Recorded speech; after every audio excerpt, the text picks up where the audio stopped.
Olá, bem-vindos a mais uma conversa profunda aqui no nosso espaço. Hoje o nosso mergulho é numa cidade antiga, Mispa de Benjamim. O nome Mispa significa torre de vigia, né? Mas olha, foi muito, muito mais que isso na história de Israel. Foi um lugar, assim, central mesmo para decisões políticas, militares, religiosas. Um palco de eventos chave. E para adiar nossa análise, a gente está se baseando bastante num artigo ótimo do Diego Pereira do Nascimento, lá do site teológico.clube. O título é Mispa de Benjamim, importante cidade israelita de 3.000 anos. É um texto bem completo. Nosso objetivo aqui é, então, entender melhor por que essa Mispa, a de Benjamim, foi tão importante em tantas fases diferentes, né? Vamos ver a estratégia do lugar, os dramas que aconteceram lá, o legado. Bom, vamos começar a desembrulhar isso. Para a gente situar todo mundo, Mispa, do hebraico mitzpah, mitzafé, significa torre de vigia ou local de vigia, e ficava lá no território da tribo de Benjamim. Mas não era só uma torre, pelo visto. Não, de jeito nenhum. A localização era, sem dúvida, fundamental.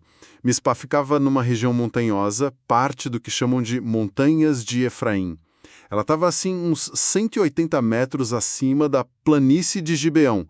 Isso dava uma vantagem tática, sabe? Enorme. Uma visão privilegiada, então. Exato. Não era só uma torrezinha, era um platô elevado mesmo que permitia ver tudo ao redor. Imagina o controle para vigiar inimigos tipo filisteus vindo da costa ou os amonitas do outro lado. E essa visão ajudava a proteger cidades maiores também, como Jerusalém. Com certeza. Jerusalém ficava relativamente perto, uns 12 quilômetros mais ou menos, ao sul. Então, quem controlava a Mispa tinha um ponto avançado de defesa para a capital, né? A geografia realmente pesou muito ali. E é bom lembrar, o clima era o Mediterrâneo típico da região. Verão quente e seco, inverno mais frio, úmido. Isso influenciava tudo, claro. E um detalhe importante para não confundir. Existiu outra Mispa, tá? Ficava no território de Judá, também perto de Jerusalém. Às vezes dá um nó na cabeça, mas hoje o nosso foco é Mispa de Benjamim. Certo. E o artigo diz que ela já existia antes dos israelitas chegarem, fundada pelos cananitas. Já era importante nessa época. Olha, tudo indica que era um povoado cananita pequeno, sabe? Nada muito grandioso. A relevância dela cresce mesmo com a chegada dos israelitas. Na época da conquista de Canaã, com Josué e tal, a altitude de Mispa fez dela um ponto estratégico de observação militar. Era mais pela utilidade tática do que por ser um centro cananita poderoso, entende? Entendi. E depois ela foi dada para a tribo de Benjamim. Isso, na divisão das terras, como está lá em Josué 18, 25, ficou como herança para Benjamim. E isso nos leva para uma época bem intensa, né? O período dos juízes, depois da conquista, mas antes dos reis. Um tempo de líderes tribais, os juízes. E Mispa parece ganhar outro tipo de importância aí. Sim, Mispa vira um lugar frequente para grandes reuniões das tribos. Quase um centro de convenções tribal, vamos dizer assim. Talvez pela localização estratégica, talvez por ser vista como um terreno meio neutro ali em Benjamim, mais fácil de chegar para outras tribos, ela se tornou um ponto natural para discutir os problemas de todo Israel. E foi palco de um evento bem pesado nesse período, né? Aquele do Levite e a concubina, que tá lá em Juízes 19 a 21. Uma história bem chocante. Exato. É uma narrativa forte. Basicamente, a concubina de um levita foi vítima de um crime terrível na cidade de Gibeá, que era de Benjamim. O levita denunciou, pediu justiça, mas a tribo de Benjamim se recusou a entregar os culpados. E aí a crise explodiu. Totalmente. Uma crise nacional. E onde as outras tribos se juntaram para decidir o que fazer. Em Mispa. Exatamente. Mispa virou o quartel-general da coalizão contra Benjamim. Foi lá que decidiram ir para a guerra civil. Uma coisa drástica. A teimosia de Benjamim levou a um conflito que, olha, quase acabou com a tribo inteira. Mostra bem a tensão que existia, né? Nossa, chegar a esse ponto por uma disputa interna. E Mispa foi o lugar onde decidiram punir. Mas não parou aí, né? Não. E aqui a gente vê como o papel de Mispa era complexo. Depois dessa guerra terrível, com Benjamim quase dizimada, os líderes se reúnem onde? em Mispá de novo. De novo. Pra que dessa vez? O problema agora era outro. Como fazer para uma das 12 tribos não sumir do mapa? É fascinante ver Mispá sendo palco de decisões tão extremas e opostas, né? Primeiro, a punição quase total, depois, a busca desesperada por uma solução para salvar a tribo. E que solução eles acharam lá em Mispá? Foi uma solução bem pragmática, talvez até meio estranha para os nossos olhos hoje. Basicamente arranjaram casamentos para os poucos homens de Benjamim que sobraram. Pegaram mulheres de uma cidade, Jabés de Gileade, que tinha sido punida por não ter entrado na guerra antes. Nossa! Foi o jeito que acharam para garantir que a tribo de Benjamim continuasse existindo.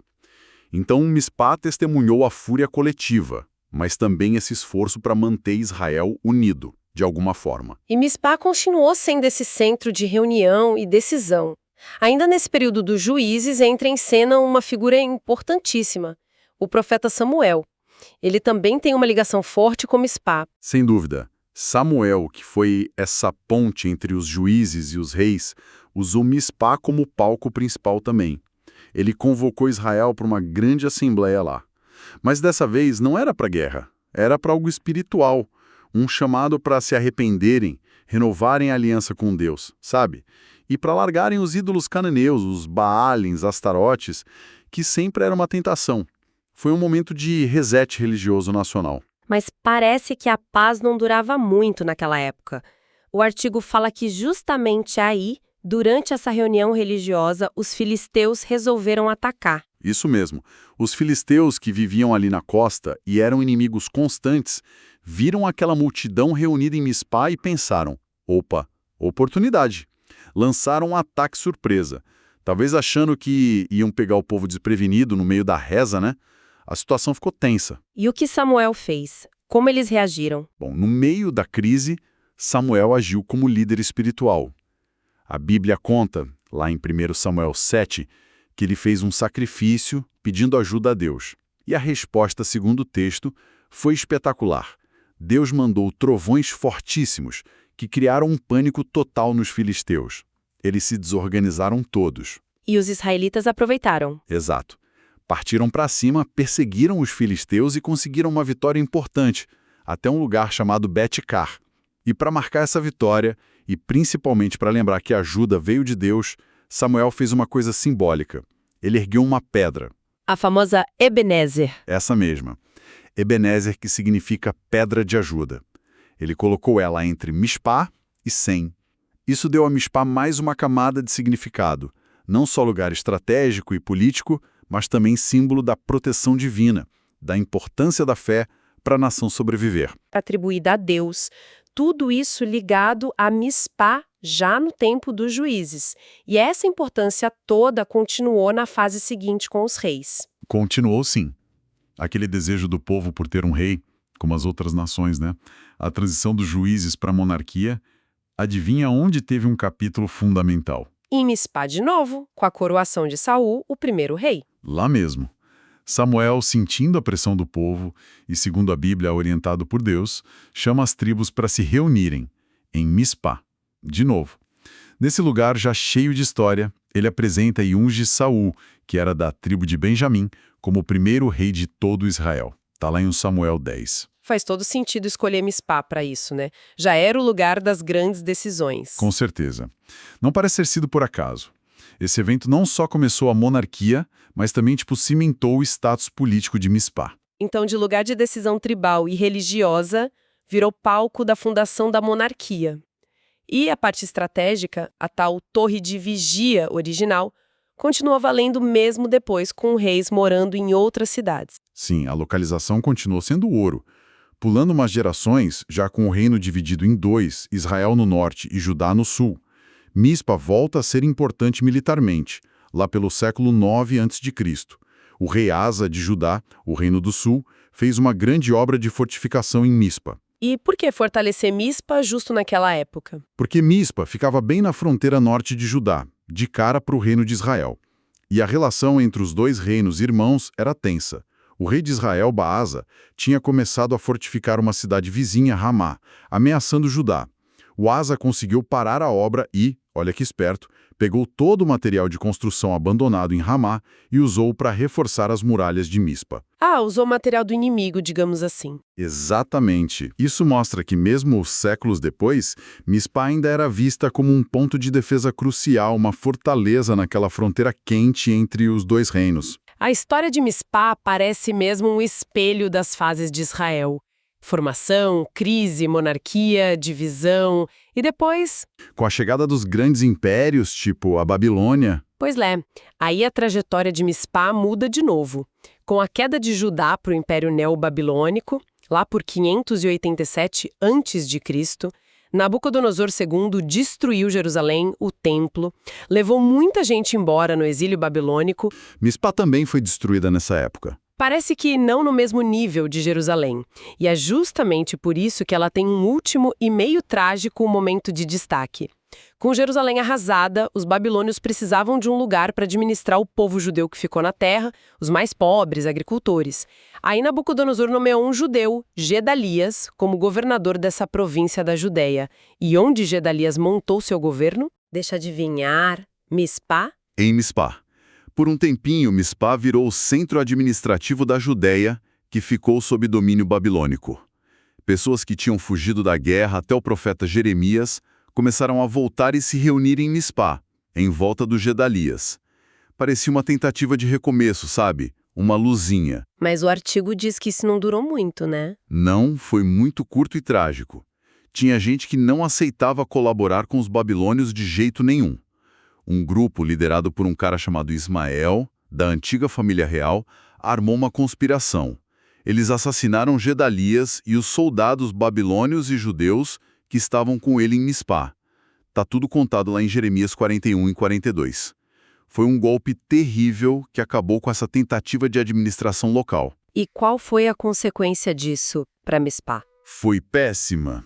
Para a cidade e para quem tinha ficado. Mataram o líder que os babilônios reconheciam, né? Aí bateu um medo geral de retaliação. Muitos dos judeus que estavam em Mispá e na região, apavorados com a possível vingança babilônica, fugiram para o Egito. Levaram até Jeremias junto, contra a vontade dele.